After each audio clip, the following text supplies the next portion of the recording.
चलिए देर न करते हुए शुरू करते हैं क्वेश्चन नंबर 1 से। यदि मेरा वीडियो आप सभी लोगों को अच्छा लगे तो लाइक करें और सब्सक्राइब करें। दोस्तों आप लोग मुझे कमेंट करके ज़रूर बताइएगा कि आप लोगों का कितना क्वेश्चन सही हुआ है। क्वेश्चन नंबर 1 है, हिंदी वर्णमाला के निम्नलिखित वर्ण समूहों में से कौन सा एक अंतस्थ वर्ण समूह है? इनमें से कौन सा एक अंतस्थ वर्ण समूह है? ऑप्शन ए होगा, बी होगा, सी होगा या फिर डी होगा। तो इसमें जो ऑप्शन सही हो जाएगा या, रा, ला, वा, जो ये वर्ण समूह है यह अंतस्थ वर्ण समूह है, इसलिए ऑप्शन नंबर बी सही हो जाएगा। चलिए हम लोग अगला क्वेश्चन देखते हैं। निम्नलिखित में से एक कौन सा कवि अष्टछाप का कवि है? इनमें से कौन सा एक कवि अष्टछाप का कवि है? नरहरि स्वामी है या फिर छीत स्वामी है या फिर गोपाल स्वामी है या फिर राम स्वामी है? तो इसमें जो ऑप्शन सही हो जाएगा अष्टछाप का जो कवि है वह है छीत स्वामी, ऑप्शन नंबर बी सही हो जाएगा। चलिए हम लोग अगला क्वेश्चन देखते हैं। अवधी एवं ब्रज भाषा दोनों में रचना करने वाले कवि इनमें से एक कौन है? सूरदास हैं, तुलसीदास हैं, घनानंद है या फिर उपरोक्त सभी?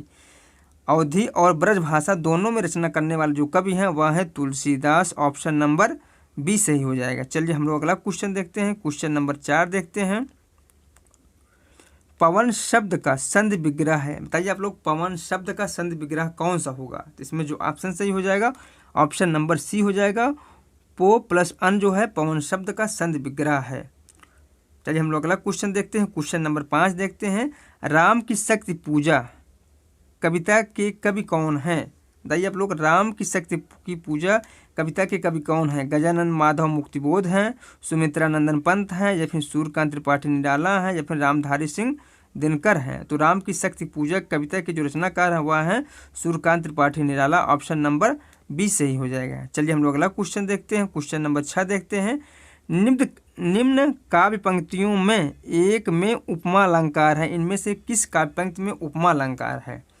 तो बिन पग चले सुने बिन काना में कौन सा अलंकार है? तो इसमें है विभावना अलंकार है। नारी बीच सारी है, इसमें कौन सा अलंकार है? तो इसमें संदेह अलंकार है। चरण कमल बंदो हरिराय में कौन सा अलंकार है? तो इसमें रूपक अलंकार है। तुम पितु सरिस भले मोहि मारा, इसमें कौन सा अलंकार है? तो उपमा अलंकार है, इसलिए ऑप्शन नंबर ए सही हो जाएगा। चलिए हम लोग अगला क्वेश्चन देखते हैं। क्वेश्चन नंबर 7 देखते हैं। सूची 1 सूची 2 को सुमेलित करते हुए निम्नलिखित कूटों का सही विकल्प चुनना है हमें, ठीक है। चलिए हम लोग देखते हैं। कर्ता क्या होगा? कर्ता ने कर्म को अपादान से अलग होना या फिर संप्रदान को के लिए, ठीक है। तो 4 3 2 1 जो ऑप्शन होगा वही सही होगा। तो 4 3 2 1 किसमें है? ऑप्शन नंबर डी में है, तो यही ऑप्शन नंबर डी सही हो जाएगा। चलिए हम लोग क्वेश्चन नंबर 8 देखते हैं। क्वेश्चन नंबर 8 क्या है?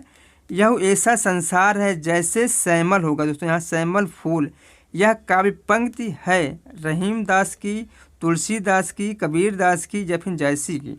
यह जो काव्य पंक्ति है वह है कबीर दास की, ऑप्शन नंबर सी सही हो जाएगा। चलिए हम लोग अगला क्वेश्चन देखते हैं। निम्नलिखित में एक महिला कथाकार नहीं है, इनमें से कौन एक महिला कथाकार नहीं है?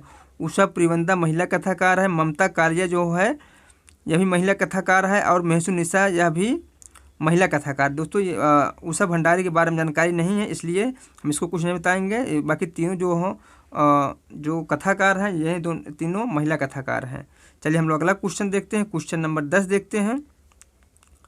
आन का मान नाटक के लेखक कौन है? बताइए आप लोग आन का मान नाटक के लेखक कौन है? सीताराम प्रेमी है या फिर हरिकृष्ण प्रेमी है या फिर त्रिलोकी नाथ प्रेमी है या फिर प्रेमी राम शर्मा प्रेमी है? तो इसमें जो ऑप्शन सही हो जाएगा आन का मान नाटक के लेखक जो है वह हरिकृष्ण प्रेमी है, ऑप्शन नंबर बी सही हो जाएगा। चलिए हम लोग अगला क्वेश्चन देखते हैं। क्वेश्चन नंबर 11 देखते हैं। निम्न उपन्यासों में से एक के लेखक जयशंकर प्रसाद नहीं है, इनमें से कौन सी एक रचना जो है जयशंकर प्रसाद की नहीं है? कंकाल, तितली, इरावती और भिखारिणी। तो कंकाल, तितली और इरावती जो रचना है वह जयशंकर प्रसाद की है। अब भिखारिणी जो रचना है या जयशंकर प्रसाद की रचना नहीं, या किसकी रचना है? भगवती चरण वर्मा का उपन्यास विधा की रचना है, इसलिए ऑप्शन नंबर डी सही हो जाएगा। चलिए हम लोग अगला क्वेश्चन देखते हैं। चित्रलेखा नामक कृति किसका है? दोस्तों चित्रलेखा नामक कृति है क्या किस विधा की है?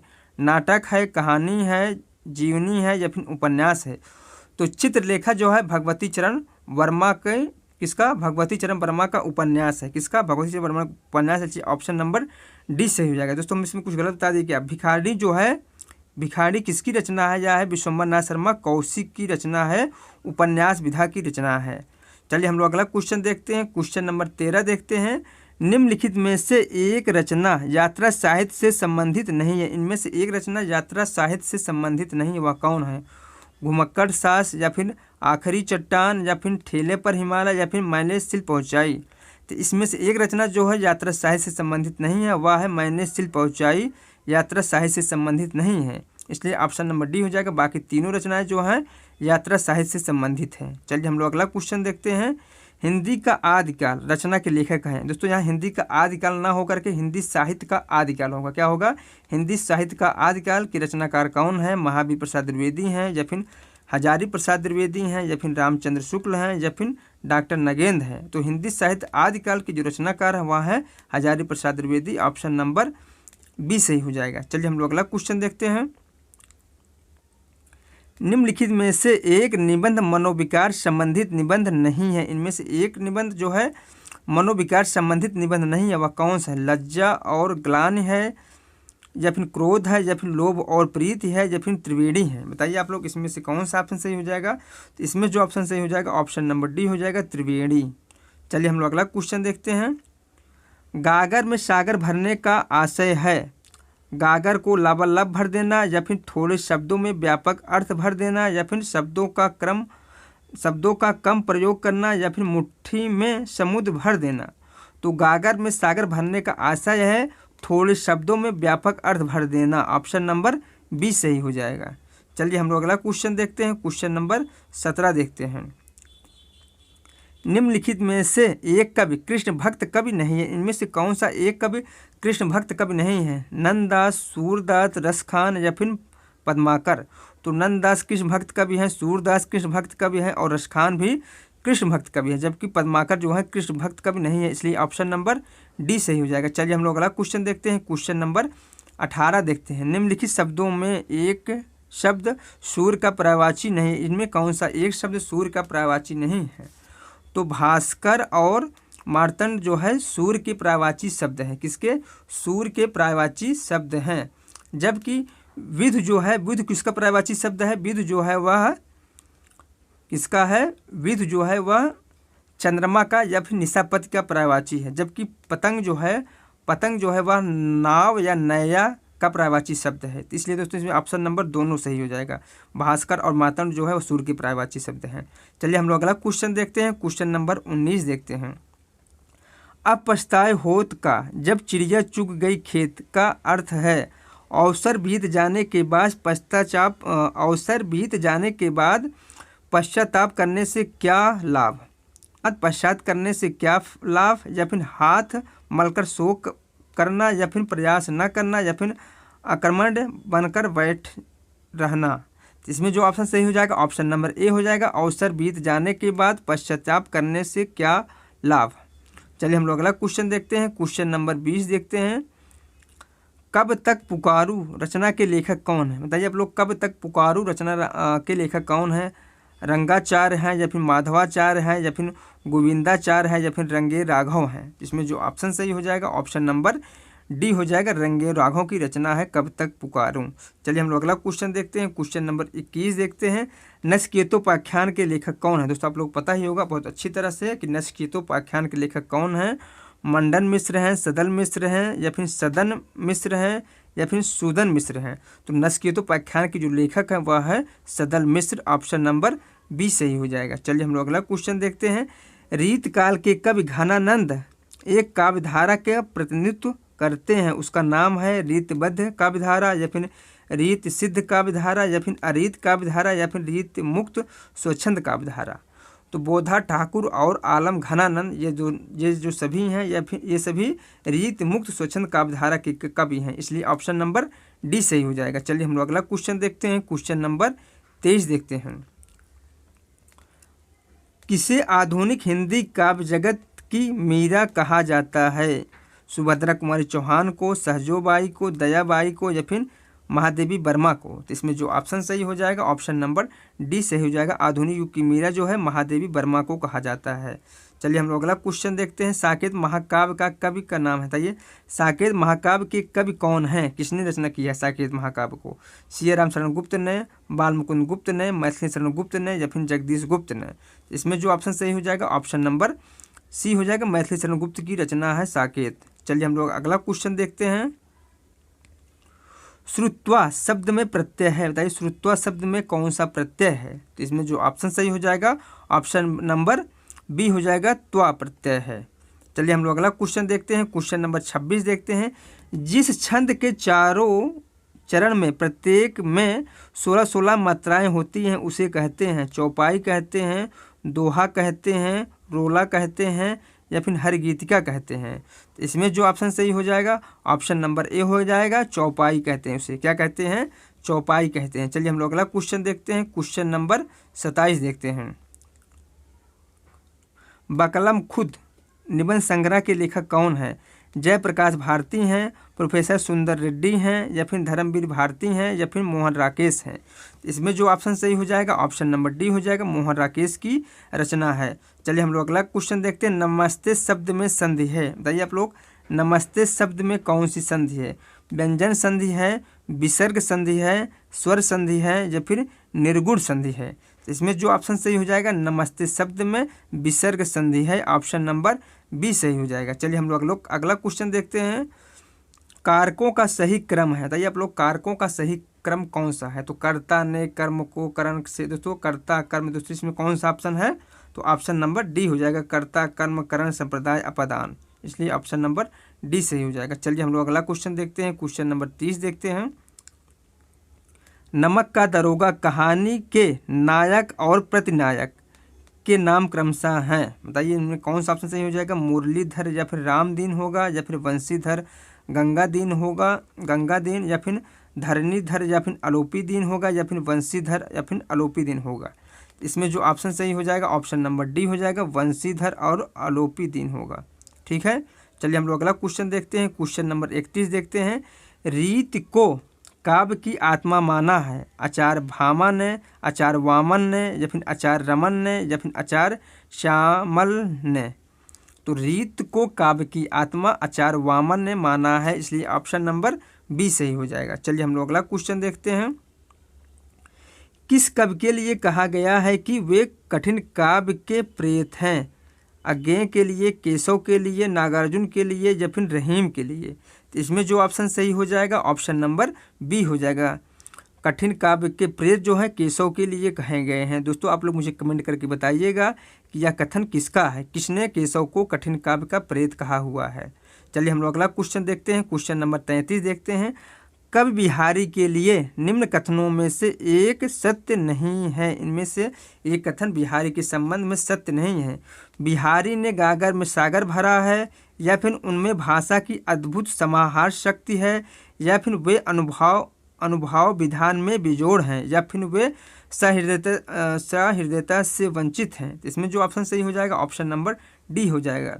इसमें पूछा है सत्य नहीं है तो वे सहृदयता कथन वंचित नहीं थे।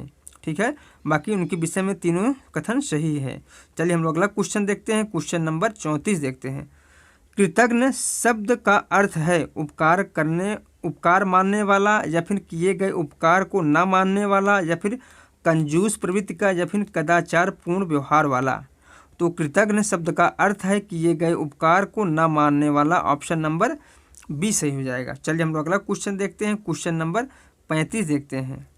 निम्नलिखित में से एक रचना तुलसीदास की नहीं, इनमें से कौन सी एक रचना तुलसीदास की नहीं है? हनुमान बाहुक नहीं है या फिर बरवे रामायण नहीं है या फिर पार्वती मंगल नहीं है या फिर शिव स्रोत नहीं है? तो हनुमान बाहुक रचना जो है वह तुलसीदास की है, बरवे रामायण तुलसीदास की रचना है, पार्वती मंगल भी तुलसीदास की रचना है, जबकि शिव स्रोत जो है वह तुलसीदास की रचना नहीं है, इसलिए ऑप्शन नंबर डी सही हो जाएगा। चलिए हम लोग अगला क्वेश्चन देखते हैं। गिरजा कुमार माथुर माने जाते हैं प्रगतिशील कवि माने जाते हैं या फिर प्रयोगवादी कवि माने जाते हैं या फिर नकेनवादी कवि माने जाते हैं या फिर सूक्ष्मतावादी कवि माने जाते हैं? तो गिरजा कुमार माथुर जो है वह प्रगतिवादी कवि माने जाते हैं, इसलिए ऑप्शन नंबर बी सही हो जाएगा। चलिए हम लोग अगला क्वेश्चन देखते हैं। क्वेश्चन नंबर 37 देखते हैं। निम्नलिखित में से एक रचना गजानन माधव मुक्तिबोध की नहीं है। इनमें से कौन सी एक रचना गजानन माधव मुक्तिबोध की नहीं है? काठ का सपना, या फिर चाँद का मुंह टेढ़ा, या फिर विपात्र, या फिर अंकुर। तो काठ का सपना गजानन माधव की रचना है, या फिर चाँद का मुंह टेढ़ा भी है उनका, विपात्र भी है, जबकि अंकुर जो रचना है वह गजानन माधव मुक्तिबोध की रचना नहीं है। इसलिए ऑप्शन नंबर डी सही हो जाएगा। चलिए हम लोग अगला क्वेश्चन देखते हैं। इन विशेषताओं में से एक धर्मवीर भारती की विशेषता नहीं है? प्रयोगवादी मनोप्रवृत्ति, या फिर रोमांटिक प्रवृत्ति, या फिर व्यक्तिवादी चेतना, या फिर सांस्कृतिक समन्वय। तो इसमें जो ऑप्शन सही हो जाएगा, धर्मवीर भारती की जो विशेषता नहीं है वह है सांस्कृतिक समन्वय की। ऑप्शन नंबर डी सही हो जाएगा। चलिए हम लोग अगला क्वेश्चन देखते हैं। क्वेश्चन नंबर 39 देखते हैं। छायावाद युग का समय है, छायावाद युग का समय है 1920 से 1936, या फिर 1924 से 1940, या फिर 1916 से 1930, या फिर 1910 से 1918। तो छायावाद युग की जो समय है वह 1918 से मानी जाती है। कब से? 1918 से मानी जाती है, 1918 से 1936 तक। इसमें नियर अबाउट जो ऑप्शन दिया है ऑप्शन नंबर ए दिया गया है, इसलिए ऑप्शन नंबर ए सही हो जाएगा। चलिए हम लोग अगला क्वेश्चन देखते हैं। उर्वशी काव्य का नायक है, बताइए आप लोग, उर्वशी काव्य का नायक कौन है?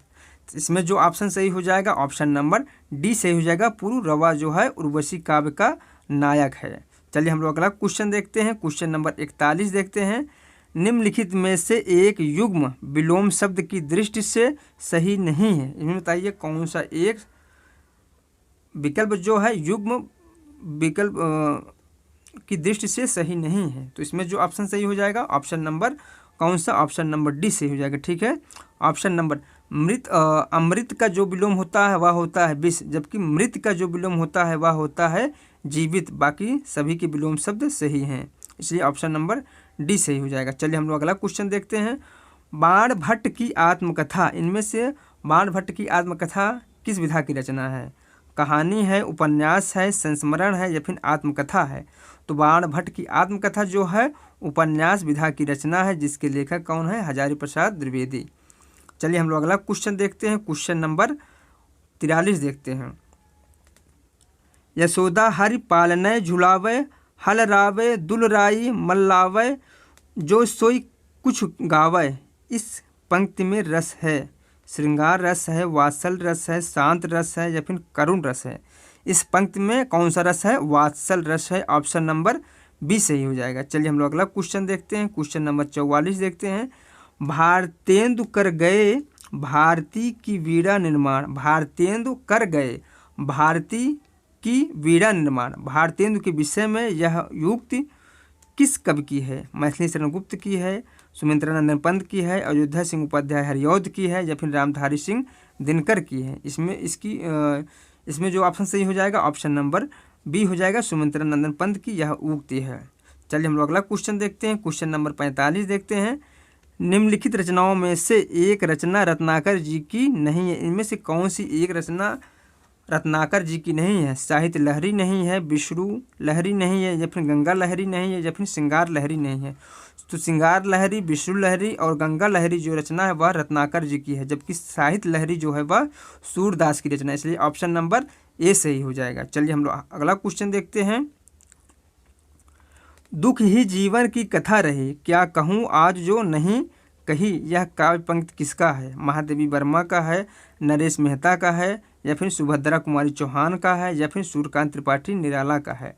तो यह जो पंक्ति है काव्य पंक्ति है वह सूर्यकांत त्रिपाठी निराला की है, इसलिए ऑप्शन नंबर डी सही हो जाएगा। चलिए हम लोग अगला क्वेश्चन देखते हैं। क्वेश्चन नंबर 47 देखते हैं।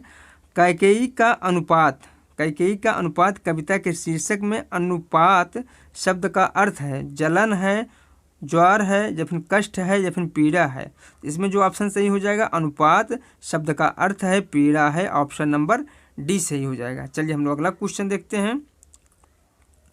निम्नलिखित में से कारक की दृष्टि से सही वाक्य का चयन कीजिए। इनमें से कारक की दृष्टि से कौन सा वाक्य सही होगा? मैंने तुमको बोला था, या फिर तुमने आगरा की यात्रा की, या फिर उसने पत्र को लिखा, या फिर उनका आस्था उसमें नहीं है? तो कारक की दृष्टि जो सही वाक्य है वह कौन सा है? ऑप्शन नंबर बी हो जाएगा, तुमने आगरा की यात्रा की, ऑप्शन नंबर बी सही हो जाएगा। चलिए हम लोग अगला क्वेश्चन देखते हैं। तमस उपन्यास के लेखक कौन है? बताइए आप लोग, तमस उपन्यास के लेखक कौन है? परीक्षित साहनी है, या फिर बलराज साहनी है, या फिर नैना साहनी है, या फिर भीष्म साहनी है? तो तमस उपन्यास के लेखक जो है वह है Bhishma Sahni. Option number D सही हो जाएगा। चलिए हम लोग अगला क्वेश्चन देखते हैं। भाव तर्क की पकड़ से बाहर है, यह कथन किस कहानी में व्यक्त हुआ है? बहादुर, या फिर अपना अपना भाग, या फिर अहम ब्रह्मास्त्र, या फिर सती? इसमें जो ऑप्शन सही हो जाएगा ऑप्शन नंबर बी हो जाएगा, अपना अपना भाग। क्या कौन सा? अपना अपना भाग कहानी का यह कथन है। चलिए हम लोग अगला क्वेश्चन देखते हैं। क्वेश्चन नंबर 51 देखते हैं।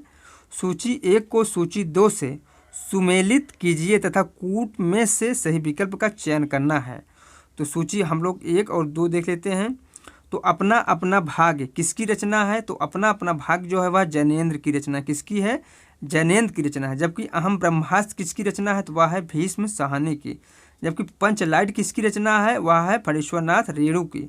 जबकि सती जो कहानी है एक किसकी है? शिवानी की है। तो इसलिए 4, 3, 2, 1 जिसमें ऑप्शन सही होगा वही हो जाएगा। किसमें है? ऑप्शन नंबर डी में है। इसलिए ऑप्शन नंबर डी सही हो जाएगा। कौन सा? Option number D. चलिए हम लोग अगला क्वेश्चन देखते हैं। क्वेश्चन नंबर 52 देखते हैं। मिमुक्ष शब्द का सही अर्थ चुनिए। मृत्यु की कामना, या फिर मोक्ष की कामना, या फिर मोक्ष को प्राप्त किया हुआ, या फिर मन की इच्छा? इसमें जो ऑप्शन सही हो जाएगा, मुमुक्ष शब्द का अर्थ जो है वह है मोक्ष की कामना। ऑप्शन नंबर बी सही हो जाएगा। चलिए हम लोग अगला क्वेश्चन देखते हैं। क्वेश्चन नंबर 53 देखते हैं। जिन खोजा तिन पाया, गहरे पानी पैठ, इस कथन का आशय है सफलता उसी को प्राप्त होती है जो परिश्रम और संघर्ष करता है, या फिर नदी के किनारे बैठने से जल में घुसना अच्छा, या फिर कुछ पाने के लिए पानी में उतरना पड़ता है, या फिर परिश्रम से पानी में खोजने पर मोती मिलता है? इसमें जो ऑप्शन सही हो जाएगा, सफलता उसी को प्राप्त होती है जो परिश्रम और संघर्ष करता है। ऑप्शन नंबर ए हो जाएगा। चलिए हम लोग अगला क्वेश्चन देखते हैं। क्वेश्चन नंबर 54 देखते हैं। क्वेश्चन नंबर 54 क्या है? सन्नाटा निबंध लेखक है। दोस्तों यहाँ सन्नाटा ना होकर के पहले मैं सन्नाटा बुनता हूँ निबंध होगा। पहले मैं सन्नाटा बुनता हूँ किसका निबंध है? हरिशंकर परसाई का है, अज्ञेय का है, या फिर प्रोफेसर जी सुंदर रेड्डी का है, या फिर कन्हैयालाल मिश्र का है? यह जो निबंध है वह अज्ञेय का है। किसका है? अज्ञेय का है, जो 1974 ईस्वी में इन्होंने लिखा हुआ था। चलिए हम लोग अगला क्वेश्चन देखते हैं। क्वेश्चन नंबर 55 देखते हैं। नीलोत्पल शब्द में समास है कौन सा? अव्ययी भाव समास है, या फिर बहुब्रीहि समास है, या फिर द्वंद्व समास है, या फिर कर्मधारय समास है? इसमें जो ऑप्शन सही हो जाएगा ऑप्शन नंबर डी हो जाएगा, कर्मधारय समास है। कौन सा समास है? कर्मधारय समास है। चलिए हम लोग अगला क्वेश्चन देखते हैं। क्वेश्चन नंबर 56 देखते हैं। निम्नलिखित में से एक युग्म सही नहीं है, चिन्हित कीजिए। कौन सा एक युग्म सही नहीं है? पुनर्वा जो है हजारी प्रसाद द्विवेदी की रचना है, या फिर तितली जो है जयशंकर प्रसाद की रचना है, अमृत और विष जो है अमृतलाल नागर की रचना है, त्यागपत्र जो है भगवती चरण वर्मा की रचना है? तो इसमें जो पूछा है सही नहीं है तो वह है ऑप्शन नंबर डी, त्यागपत्र जो है भगवती चरण वर्मा की ना होकर के किसकी रचना है? त्यागपत्र जो है वह है उपन्यास विधा की रचना है। यह जैनेन्द्र की रचना है। किसकी? जैनेन्द्र की। चलिए हम लोग अगला क्वेश्चन देखते हैं। क्वेश्चन नंबर 57 देखते हैं। क्वेश्चन नंबर 57 क्या है? निम्नलिखित कहानियों में से सर्वाधिक सशक्त प्रसिद्ध कहानी है। इनमें से कौन सी एक सर्वाधिक प्रसिद्ध और सशक्त कहानी है? ममता है, कफन है, बहादुर है, या फिर उसने कहा था? इसमें जो ऑप्शन सही हो जाएगा ऑप्शन नंबर डी हो जाएगा, उसने कहा था। किसकी कहानी है? गुलेरी की कहानी है, चंद्रधर शर्मा गुलेरी की। चलिए हम लोग अगला क्वेश्चन देखते हैं। कवि दिनकर की रचना उर्वशी का मूल भाव है। कवि दिनकर की रचना उर्वशी का मूल भाव क्या है? अध्यात्म दर्शन, या फिर प्रेम और काम दर्शन, या फिर भक्ति दर्शन, या फिर वैराग्य भाव? तो दिनकर की जो रचना उर्वशी का मूल भाव है वह है प्रेम और काम दर्शन का भाव। ऑप्शन नंबर बी सही हो जाएगा। चलिए हम लोग अगला क्वेश्चन देखते हैं। महादेवी की निम्नलिखित में से किस रचना पर उन्हें ज्ञानपीठ पुरस्कार प्राप्त हुआ था? दीप शिखा पर, यामा पर, नीरजा पर, या फिर संध्या गीत पर? तो यामा पर इन्हें ज्ञानपीठ प्राप्त हुआ था, ज्ञानपीठ पुरस्कार प्राप्त हुआ था, इसलिए ऑप्शन नंबर बी सही हो जाएगा। चलिए हम लोग अगला क्वेश्चन देखते हैं। लोकायतन किसकी रचना है? सुमित्रा नंदन पंत की है, या फिर महादेवी वर्मा की है, या फिर नरेंद्र शर्मा की है, या फिर नरेश मेहता की है? तो इसमें जो ऑप्शन सही हो जाएगा, लोकायतन जो है वह सुमित्रा नंदन पंत की रचना है। ऑप्शन नंबर 1 सही हो जाएगा। चलिए हम लोग अगला क्वेश्चन देखते हैं। छावटे कुटीर कहूँ रम्य जमुना के तीर गौन रौन रेती सौ कदापि करते नहीं, यह कथन किसका है? श्री कृष्ण का है, बाबानंद का है, या फिर राधा का है, या फिर उद्धव का है? यह जो कथन है वह है उद्धव का। ऑप्शन नंबर डी सही हो जाएगा। चलिए हम लोग अगला क्वेश्चन देखते हैं। क्वेश्चन नंबर 62 देखते हैं। चोर से ज़्यादा फिक्र थी आबरू की, यह वाक्यांश किस कहानी का है? नमक का दरोगा, पर्दा, सती, या फिर बहादुर? इसमें जो ऑप्शन सही हो जाएगा, ये जो वाक्यांश जो है वह पर्दा कहानी का है। ठीक है, किसका? पर्दा कहानी का। चलिए हम लोग अगला क्वेश्चन देखते हैं। क्वेश्चन नंबर 63 देखते हैं। गोदान उपन्यास के नायक और नायिका कौन हैं? गोबर और झुनिया हैं, या फिर मेहता और मालती हैं, या फिर माता दिन और दुलारी हैं, या फिर होरी और धनिया हैं? इसमें जो ऑप्शन सही हो जाएगा, ऑप्शन नंबर डी हो जाएगा। होरी और धनिया गोदान उपन्यास के नायक और नायिका हैं। चलिए हम लोग अगला क्वेश्चन देखते हैं। हिंदी साहित्य में खड़ी बोली का प्रथम महाकाव्य माना जाता है साकेत को, प्रिय प्रवास को, या फिर कृष्णायन को, या फिर लोकायतन को? दोस्तों आप लोग पता ही होगा खड़ी बोली का प्रथम महाकाव्य किसे माना जाता है, तो प्रिय प्रवास को माना जाता है। ऑप्शन नंबर बी सही हो जाएगा। दोस्तों आप लोग मुझे कमेंट करके बताइएगा यह किसकी रचना है। चलिए हम लोग अगला क्वेश्चन देखते हैं। क्वेश्चन नंबर 65 देखते हैं। उड्डयन शब्द में संधि है, व्यंजन संधि है, स्वर संधि है, विसर्ग संधि है, या फिर दीर्घ संधि है? तो उड्डयन शब्द में व्यंजन संधि है। ऑप्शन नंबर ए सही हो जाएगा। चलिए हम लोग अगला क्वेश्चन देखते हैं। क्वेश्चन नंबर 66 देखते हैं। अंग्रेज राज सुख साज सजे अति भारी, पय धन विदेश चली जात यह अति ख्वारी, यह काव्य पंक्ति किस कवि द्वारा लिखित है? मैथिली शरण गुप्त के द्वारा, रामधारी सिंह दिनकर के द्वारा, या फिर प्रताप नारायण मिश्र के द्वारा, या फिर भारतेंदु हरिश्चंद्र के द्वारा? इसमें जो ऑप्शन सही हो जाएगा, ऑप्शन नंबर डी सही हो जाएगा। ये काव्य पंक्ति जो है वह है भारतेंदु हरिश्चंद्र की। चलिए हम लोग अगला क्वेश्चन देखते हैं। निम्नलिखित में से रासो काव्य का विषय वीर रस न होकर श्रृंगार है। निम्नलिखित में से रासो काव्य का विषय वीर रस न होकर श्रृंगार रस का है। किस रासो काव्य का? परमार रासो का, पृथ्वीराज रासो का, या फिर खुमार रासो का, या फिर बीसल देव रासो का? इसमें जो ऑप्शन सही हो जाएगा, ऑप्शन नंबर डी हो जाएगा, बीसल देव रासो का। ठीक है, वीर रस न होकर श्रृंगार रस है। चलिए हम लोग अगला क्वेश्चन देखते हैं। निम्नलिखित युग्मों में से किस युग्म के साहित्यकार फोर्ट विलियम कॉलेज कलकत्ता में हिंदी के अध्यापक रहे? पंडित दौलत राम और राम प्रसाद निरंजनी, या फिर पंडित लल्लू राम सदल मिश्र, या फिर राजा लक्ष्मण सिंह शिव प्रसाद सितारे हिंद, या फिर प्रताप नारायण मिश्र बालकृष्ण भट्ट? तो इसमें जो ऑप्शन सही हो जाएगा, ऑप्शन नंबर बी हो जाएगा। लल्लू लाल और सदल मिश्र जो है वो फोर्ट विलियम कॉलेज के अध्यापक रहे थे। चलिए हम लोग अगला क्वेश्चन देखते हैं। क्वेश्चन नंबर 69 है। गोरा बादल की कथा के लेखक कौन है? दोस्तों यहाँ गोरा बादल की कथा ना होकर के गोरा बादल री बात होगा। किसकी रचना है? गोरा बादल री बात पूर्णमल का है, या फिर भारमल का है, या फिर तख्तमल का है, या फिर जटमल का है? तो गोरा बादल री बात जो रचना है वह किसका है? जटमल का है। ऑप्शन नंबर डी सही हो का विलोम है। जड़ होगा, जंगम होगा, चेतन होगा, या फिर अचेतन होगा? तो अस्थावर शब्द का विलोम जो होगा वह होगा जंगम। ऑप्शन नंबर बी सही हो जाएगा। चलिए हम लोग अगला क्वेश्चन देखते हैं। क्वेश्चन नंबर 71 देखते हैं। संदेश रासक के रचनाकार हैं कवि नल्ल हैं, या फिर केदार भट्ट हैं, या फिर अब्दुल रहमान हैं, या फिर रमजान शेख हैं? तो संदेश रासक के जो रचनाकार हैं वह है Abdul Rahman. Option number C सही हो जाएगा। चलिए हम लोग अगला क्वेश्चन देखते हैं। कैंधो व्योम वीथिका भरे हैं धूम भूमि धूमकेतु, इस काव्य पंक्ति में अलंकार है भ्रातिमान अलंकार है, या फिर संदेह अलंकार है, या फिर अतिशयोक्त अलंकार है, या फिर उपमा अलंकार है? इसमें जो ऑप्शन सही हो जाएगा, ऑप्शन नंबर बी हो जाएगा, संदेह अलंकार है। कौन? संदेह अलंकार है। चलिए हम लोग अगला क्वेश्चन देखते हैं। चतुर्मास शब्द में समास है, द्वंद्व समास है, अव्ययी भाव समास है, कर्मधारय समास है, या फिर द्विगु समास है। तो इसमें जो ऑप्शन सही हो जाएगा चतुर्मास शब्द में द्विगु समास है, ऑप्शन नंबर डी सही हो जाएगा। चलिए हम लोग अगला क्वेश्चन देखते हैं। कीरत भनीत भूति भल सोई, सुर सर सम सब कह हित होई। इस चौपाई से भाव प्रकट होता है संपन्नता का, लोक मंगल का, या फिर गंगा की पवित्रता का, या फिर यश का। तो इसमें जो ऑप्शन सही हो जाएगा इस पंक्ति से लोक मंगल की भाव प्रकट होता है, ऑप्शन नंबर बी सही हो जाएगा। चलिए हम लोग अगला क्वेश्चन देखते हैं। क्वेश्चन नंबर 75 देखते हैं।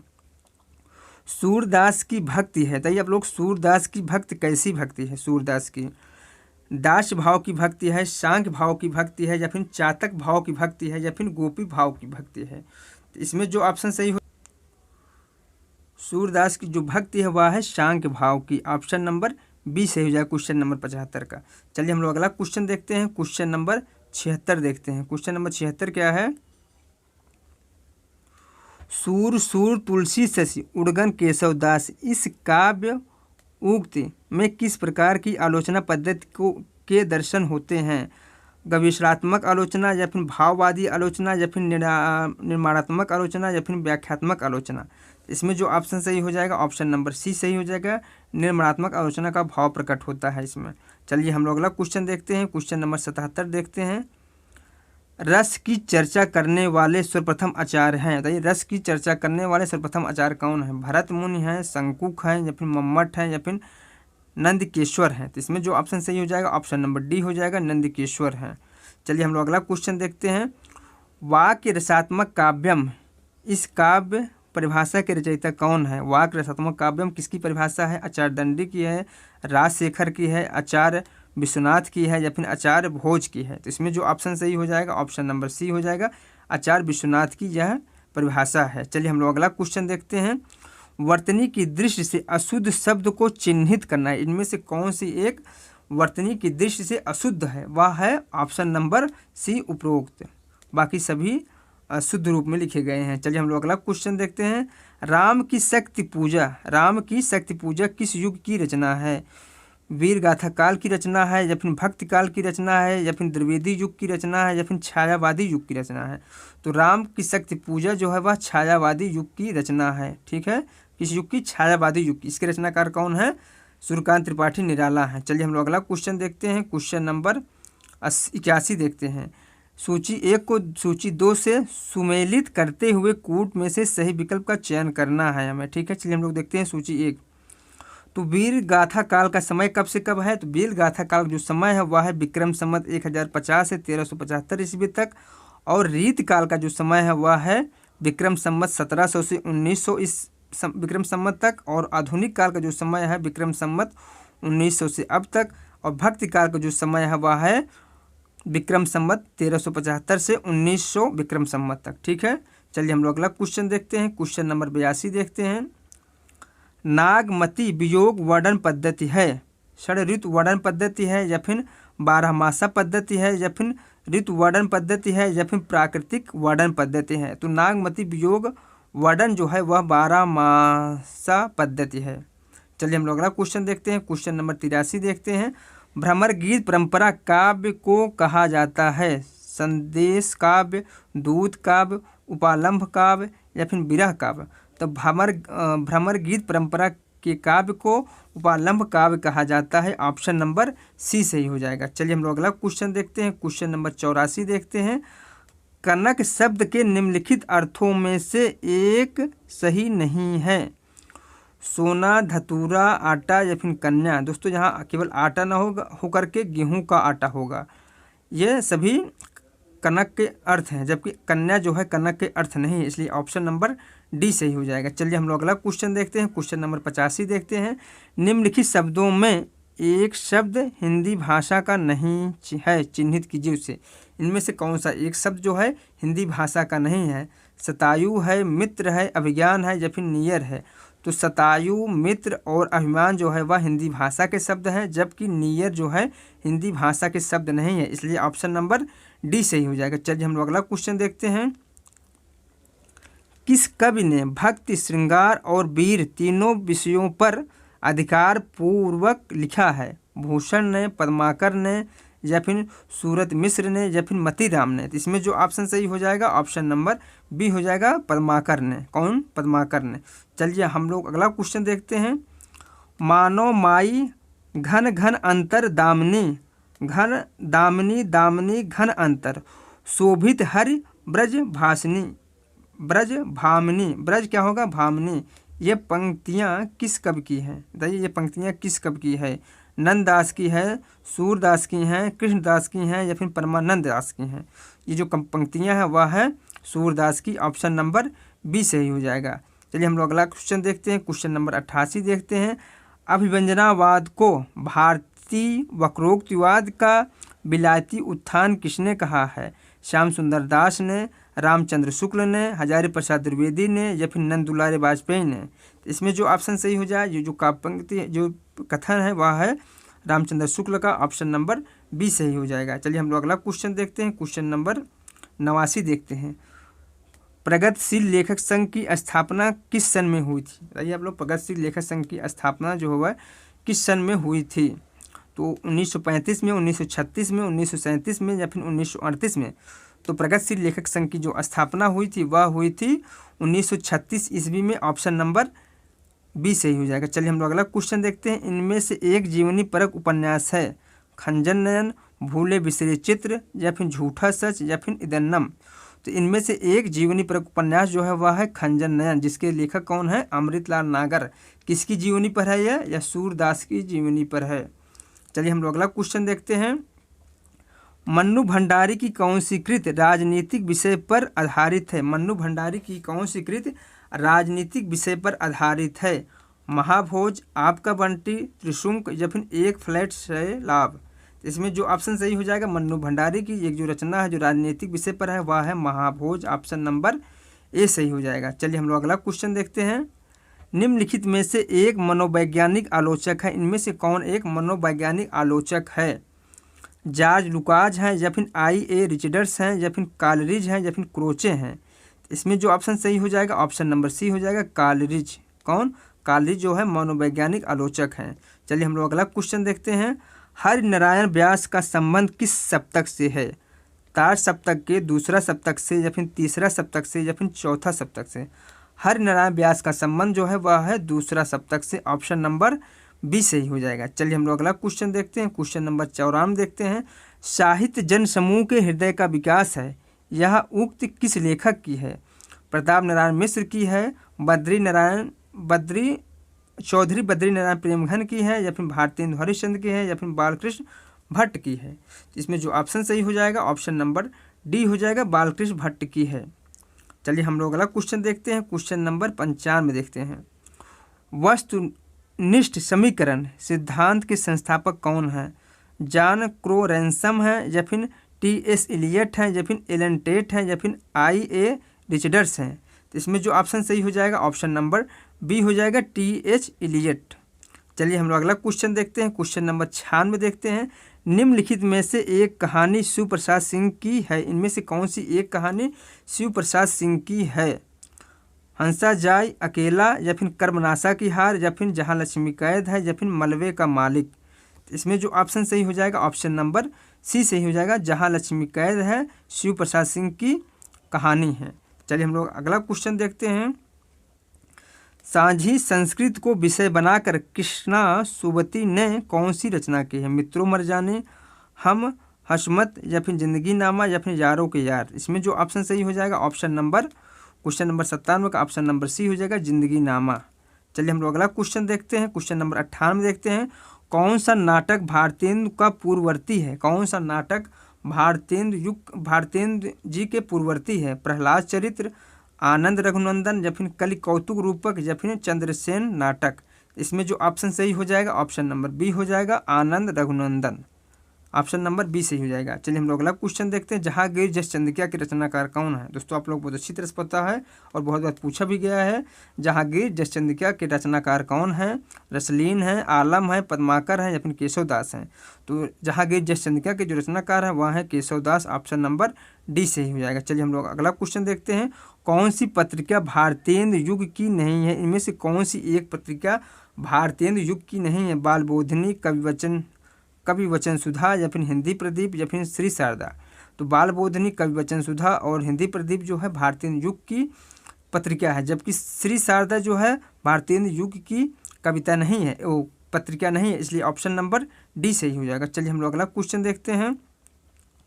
चंद हसीनों के खतूत किसकी रचना है? बताइए आप लोग, चंद हसीनों के खतूत किसकी रचना है? आगा हश्र कश्मीरी की है या फिर मुंशी अजमेरी की है या फिर पांडे बेचन शर्मा उग्र की है या फिर मुंशी सदा सुखलाल की है? तो इसमें जो ऑप्शन सही हो जाएगा ऑप्शन नंबर सी सही हो जाएगा, पांडे बेचन शर्मा उग्र की रचना है।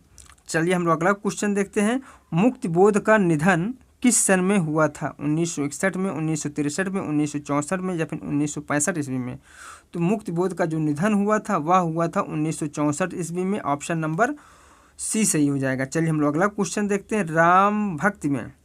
राम भक्त में रसिक संप्रदाय की शुरुआत करने वाले हैं रामचरण दास हैं, जीवाराम हैं या फिर महाराज रघुराज सिंह हैं या फिर आचार्य कृपा निवास हैं?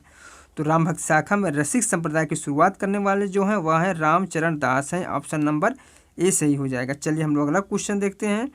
बादशाह दर्पण के लेखक कौन हैं? अब्दुल रहीम खान खाना है या फिर राजा शिव प्रसाद सिंह हैं या फिर भारतेंदु हरिश्चंद्र हैं या फिर अबुल फजल हैं? तो बादशाह दर्पण के जो लेखक हैं वह हैं Bharatendu Harishchandra, option number C सही हो जाएगा। चलिए हम लोग अगला क्वेश्चन देखते हैं। इन दुखिया अखियान को सुख सिर जोई नाही, देखत बने न देखते अन देखे अकुलाय। यह दोहा किस कवि की है? देव की है, मतीराम की है, बिहारी की है या फिर पद्माकर की है? बताइए आप लोग, यह जो दोहा है वह किसका है? इसमें जो सही ऑप्शन हो जाएगा ऑप्शन नंबर सी हो जाएगा, बिहारी का यह दोहा है। चलिए हम लोग अगला क्वेश्चन देखते हैं। क्वेश्चन नंबर 106 देखते हैं। ध्वनि सिद्धांत के प्रवर्तक आचार्य कौन है? भट्टनायक है, विश्वनाथ हैं या फिर आनंद वर्धन है या फिर मम्मट है?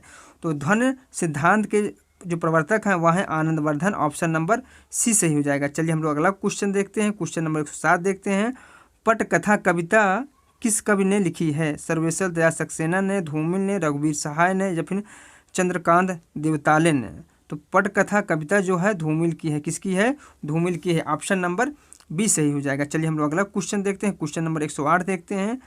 घासीराम कोतवाल नाटक का मूल लेखक कौन है? बताइए, घासीराम कोतवाल किसकी रचना है? विजय तेंदुलकर की है या फिर गिरीश कर्नाड की है या फिर बादल सरकार की है या फिर जेपी देश पांडे की है?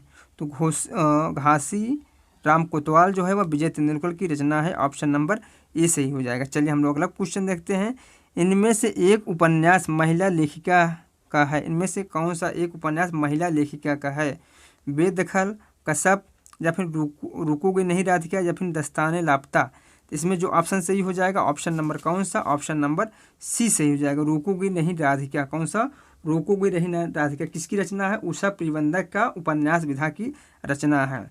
चलिए हम लोग अगला क्वेश्चन देखते हैं। क्वेश्चन नंबर 110 देखते हैं। नट रंग पत्रिका किस विधा पर केंद्रित है? कहानी, कविता, नाटक या फिर आलोचना? इसमें जो ऑप्शन सही हो जाए, नट रंग पत्रिका जो है वह नाटक विधा पर केंद्रित है, इसलिए ऑप्शन नंबर सी सही हो जाएगा। चलिए हम लोग अगला क्वेश्चन देखते हैं। इनमें से शेखर जोशी की कहानी कौन सी है? इनमें से कौन सी एक शेखर जोशी की कहानी है? कोसी का घटवार या फिर चीफ का दावत या फिर एक अश्लील कहानी या फिर प्रतिशोध है? इसमें जो ऑप्शन सही हो जाएगा, शेखर जोशी की जो कहानी है वह है कोसी का घटवार, ऑप्शन नंबर ए सही हो जाएगा। चलिए हम लोग अगला क्वेश्चन देखते हैं। क्वेश्चन नंबर 112 देखते हैं। दोआब के लेखक कौन हैं? नागार्जुन हैं, शमशेर बहादुर सिंह हैं, देवी शंकर अवस्थी हैं या फिर विद्यानिवास मिश्र हैं? तो इसमें जो ऑप्शन सही हो जाएगा, दोआब के जो लेखक हैं वह हैं Shamsher Bahadur Singh, option number B सही हो जाएगा। चलिए हम लोग अगला क्वेश्चन देखते हैं। मुक्तिबोध की किस पुस्तक को प्रतिबंधित किया गया था? भारत इतिहास और संस्कृत को या फिर एक साहित्यिकी की डायरी को या फिर चांद का मुँह टेढ़ा है को या फिर विपात्र को? तो मुक्तिबोध की जिस रचना को प्रतिबंधित किया गया था वह था भारत इतिहास और संस्कृत को, ठीक है, ऑप्शन नंबर ए सही हो जाएगा। चलिए हम लोग अगला क्वेश्चन देखते हैं। क्वेश्चन नंबर 14 देखते हैं। श्रृंखला की कड़ियाँ किसकी रचना है? प्रेमचंद की है या फिर जयशंकर प्रसाद की है या फिर जैनेन्द्र कुमार की है या फिर महादेवी वर्मा की है। तो श्रृंखला की कड़ियाँ जो है किसकी रचना है, तो वह है महादेवी वर्मा की। ऑप्शन नंबर डी सही हो जाएगा। चलिए हम लोग अगला क्वेश्चन देखते हैं। राष्ट्रीय नाट्य विद्यालय के निदेशक कौन थे? इब्राहिम अलका जी थे या फिर सत्यव्रत सिन्हा थे या फिर श्यामानंद जालान थे या फिर सत्यदेव दुबे थे? इसमें जो ऑप्शन सही हो जाएगा ऑप्शन नंबर ए हो जाएगा, इब्राहिम अलका जी थे, राष्ट्रीय नाट्य विद्यालय के निदेशक थे। चलिए हम लोग अगला क्वेश्चन देखते हैं। केशव को कठिन काव्य का प्रेत किस आलोचक ने कहा है? रामचंद्र शुक्ल ने, हजारी प्रसाद द्विवेदी ने या फिर नंद दुलारे वाजपेयी ने या फिर विश्वनाथ प्रसाद मिश्र ने? केशव को कठिन काव्य का प्रेत किस आलोचक ने कहा है? तो रामचंद्र शुक्ल ने कहा। किसने? आचार्य रामचंद्र शुक्ल ने कहा। क्वेश्चन नंबर 16 का ऑप्शन नंबर ए सही हो जाएगा। चलिए हम लोग अगला क्वेश्चन देखते हैं। क्वेश्चन नंबर 117 देखते हैं। नई कविता पत्रिका का प्रकाशन किस वर्ष हुआ था? 1952 में या फिर 1953 में या फिर 1954 में या फिर 1955 में? तो नई कविता पत्रिका का प्रकाशन जो हुआ था वह हुआ था 1954 ईस्वी में। ऑप्शन नंबर सी सही हो जाएगा। चलिए हम लोग अगला क्वेश्चन देखते हैं। गदल कहानी के लेखक कौन है? बताइए आप लोग, गदल कहानी के लेखक कौन है? कमलेश्वर है, रंगे राघव है, यशपाल है या फिर शिव प्रसाद सिंह है? इसमें जो सही हो जाएगा गदल कहानी के जो लेखक है वह है रंगे राघव। ऑप्शन नंबर बी सही हो जाएगा। चलिए हम लोग अगला क्वेश्चन देखते हैं। अंधा युग की विधा है, किस विधा की रचना है? काव्य, नाटक, दीर्घ काव्य या फिर कथा काव्य या फिर खंड काव्य? इसमें जो ऑप्शन सही हो जाएगा ऑप्शन नंबर ए हो जाएगा। अंधा युग जो है वह नाटक विधा की रचना है। चलिए हम लोग अगला क्वेश्चन देखते हैं। आलोचना पत्रिका के पहले संपादक कौन थे? बताइए, आलोचना पत्रिका के पहले संपादक कौन थे? नंद दुलारे वाजपेयी, विजय देवनारायण शाही, शिवदान सिंह चौहान या फिर डॉक्टर नामवर सिंह? इसमें जो ऑप्शन सही हो जाएगा आलोचना पत्रिका के जो पहले संपादक थे वह थे Shiv Prasad Singh. Option number C सही हो जाएगा। चलिए हम लोग अगला क्वेश्चन देखते हैं। क्वेश्चन नंबर 121 देखते हैं। क्वेश्चन नंबर 121 क्या है? रीतकालीन कवि रसलीन की कविता निम्नलिखित में से कौन सी है? रसक रंजन है या फिर रसबोध है या फिर रस प्रबोध है या फिर रसक राग है? तो रीतकालीन कवि रसलीन कविता की एक कविता कौन सी है? वह है रस प्रबोध। ठीक है, रसलीन की कौन सी कविता है? वह है रस प्रबोध। चलिए हम लोग अगला क्वेश्चन देखते हैं। क्वेश्चन नंबर 122 देखते हैं। चक्र प्राणी शब्द में समास है, तो ये चक्र प्राणी शब्द में समास कौन सा है? कर्मधारय, बहुब्रीहि, तत्पुरुष या फिर द्वंद्व समास? इसमें जो ऑप्शन सही हो जाएगा ऑप्शन नंबर बी हो जाएगा, बहुब्रीहि समास है। कौन सा? बहुब्रीहि समास है। चलिए हम लोग अगला क्वेश्चन देखते हैं। क्वेश्चन नंबर 123 देखते हैं। हिंदी साहित्य के किस काल को पूर्व मध्यकाल और उत्तर मध्यकाल के नाम से अभिहित किया जाता है? बताइए आप लोग। तो पूर्व मध्यकाल को किस नाम से अभिहित किया जाता है? तो भक्ति काल को, जबकि उत्तर मध्यकाल को रीत काल के नाम से अभिव्यक्त किया जाता है। ठीक है, पूर्व मध्यकाल को भक्ति काल को के नाम से और उत्तर मध्यकाल को रीत काल के नाम से अभिव्यक्त किया जाता है। चलिए हम लोग अगला क्वेश्चन देखते हैं। क्वेश्चन नंबर 124 देखते हैं। अभिधा उत्तम काव्य है कहकर किस आचार्य ने अभिधा को श्रेष्ठ शब्द शक्ति माना है? आचार्य देव ने या फिर चिंतामणि ने या फिर सेनापति ने या फिर आचार्य भिखारी दास ने? इसमें जो ऑप्शन सही हो जाएगा ऑप्शन नंबर ए हो जाएगा, आचार्य देव ने। चलिए हम लोग अगला क्वेश्चन देखते हैं और इस प्रैक्टिस सेट का लास्ट क्वेश्चन देखते हैं। राष्ट्रभाषा के रूप में हिंदी के संदर्भ में निम्नलिखित कथनों में से एक असत्य है। हिंदी देश को भावनात्मक रूप से एक बनाए रखने में सामर्थ है, या फिर हिंदी की लिपि अत्यंत वैज्ञानिक है, या फिर इसकी शब्द संपदा सीमित और अपर्याप्त है, या फिर हिंदी को देश की अधिकांश जनता बोलती है और समझती है। इसमें जो ऑप्शन सही हो जाएगा ऑप्शन नंबर सी सही हो जाएगा। ठीक है, इसकी शब्द संपदा सीमित और अपर्याप्त है, बाकी जो है सभी सही है कथन। ठीक दोस्तों, यह वीडियो यहीं समाप्त हो रहा है। इसके आगे हम कल मिलेंगे। यदि मेरा वीडियो आप सभी लोगों को अच्छा लगा तो लाइक करें, सब्सक्राइब करें